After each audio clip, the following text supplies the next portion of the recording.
Ce qui frappe, c'est évidemment la grande tristesse par rapport à ces faits, parce qu'il faut souligner que l'année dernière, il n'y avait plus aucun attentat sur le sol français. Cette année, il y en a deux déjà avec Arras, et puis ce qui s'est passé au pont Bir Hakeim.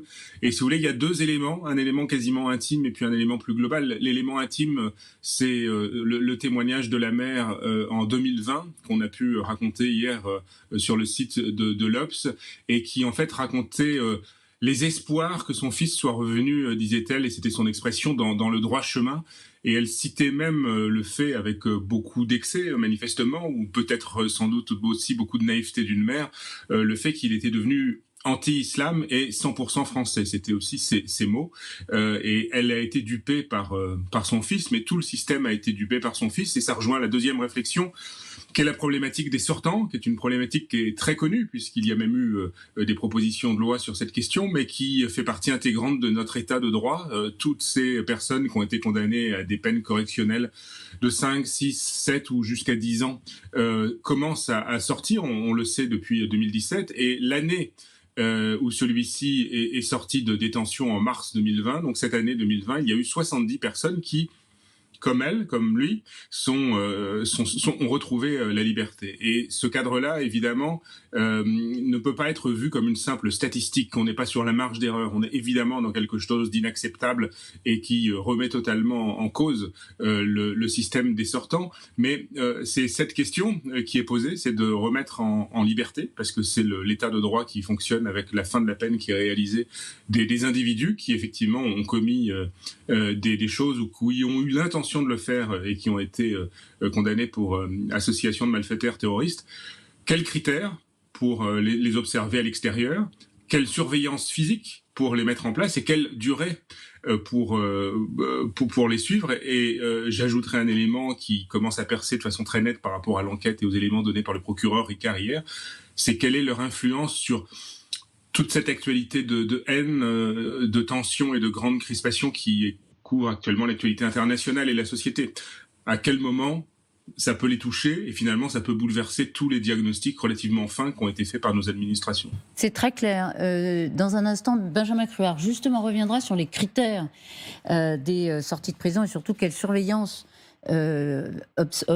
opère-t-on sur ces détenus radicalisés qui sortent de prison. C'est un gros sujet. Ce qu'on observe quand même, ce qui nous frappe aussi, Adrien Geintes, c'est que Gérald Darmanin, hier, le ministre de l'Intérieur, est-ce que je peux dire ça comme ça, a beaucoup chargé le parcours médical.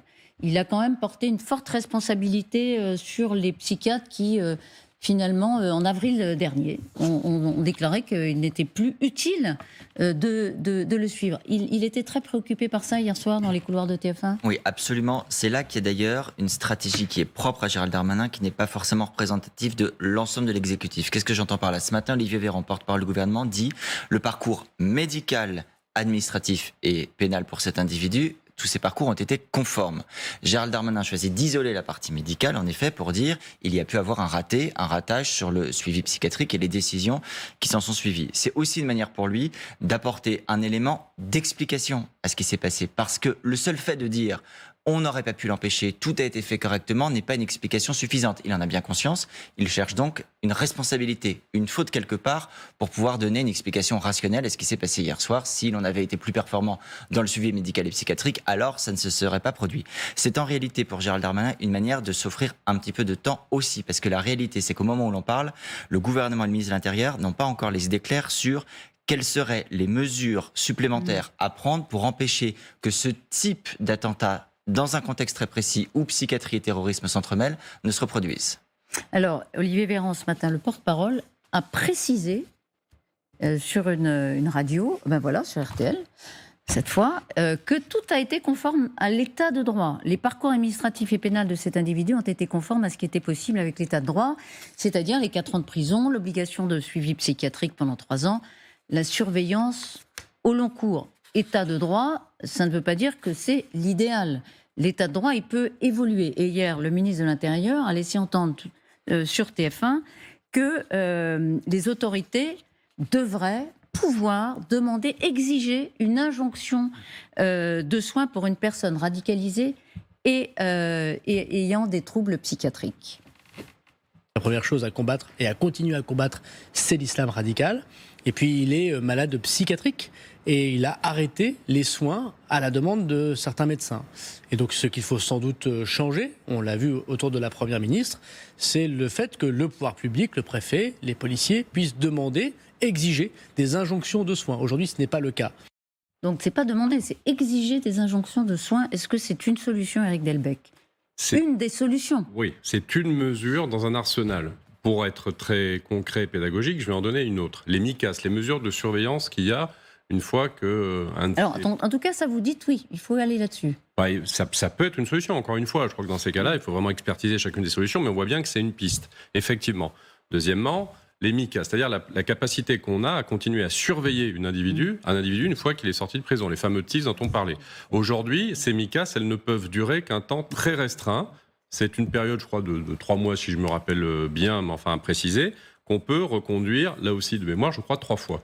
Mais en gros, ça ne peut pas excéder 1 an. C'est-à-dire que si vous voulez mettre quelqu'un sur surveillance après qu'il soit sorti de prison, de toute façon, le laps de temps, il est très réduit. Donc ça veut dire que si jamais le type se dissimule un peu, il va attendre un certain temps, et après, qu'est-ce qu'on fait ? Est-ce qu'il ne faut pas alourdir ce temps de MICAS? Est-ce qu'il ne faut pas le prolonger et avec des moyens qui sont des moyens à la hauteur de l'enjeu? Parce que je vous rappelle, encore une fois, j'ai dit plusieurs fois, il faut plusieurs dizaines de personnes, au moins 20, pour surveiller à temps complet une personne. Donc, on fait un dispositif. Admettons, on a des MICAS prolongés. Combien de personnel on va mettre derrière? En l'état des moyens et du droit, se pose un certain nombre de questions. Et il faut les poser. Oui, il faut arrêter de dire on n'a pas les moyens. Il faudrait se donner les moyens. Par contre, juste pour un petit commentaire sur ce que vous disiez. Là, on était au degré à peu près 0,5 de la taquilla. Hein. Ça, c'est de la taquilla d'amateur. On parle de la dissimulation, c'est-dire le fait que le radicalisé dit je ne le suis. Pourquoi 0,5 Parce que c'est quand même ce qu'il a fait de prétendre qu'il s'est auto-déradicalisé. Pardon, je vais être un peu brutal. Il n'y a pas un psychiatre sérieux qui peut croire à une auto-radicalisation sur un minimum de temps comme ça. Mais tout le monde l'a cru. Oui. non, mais vous êtes en train de nous dire, c'est absolument incroyable d'avaler ça.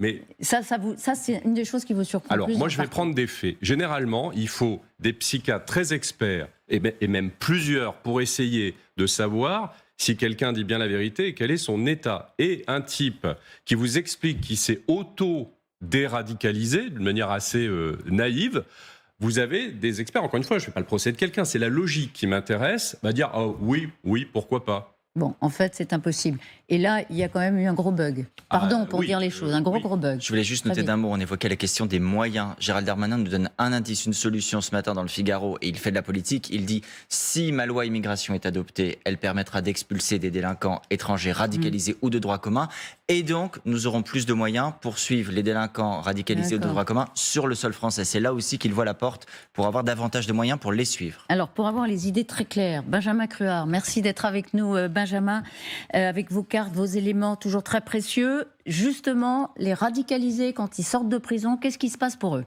Déjà, il y en a quand même quelques dizaines, quand vous regardez les chiffres donnés dans le Parisien ce matin.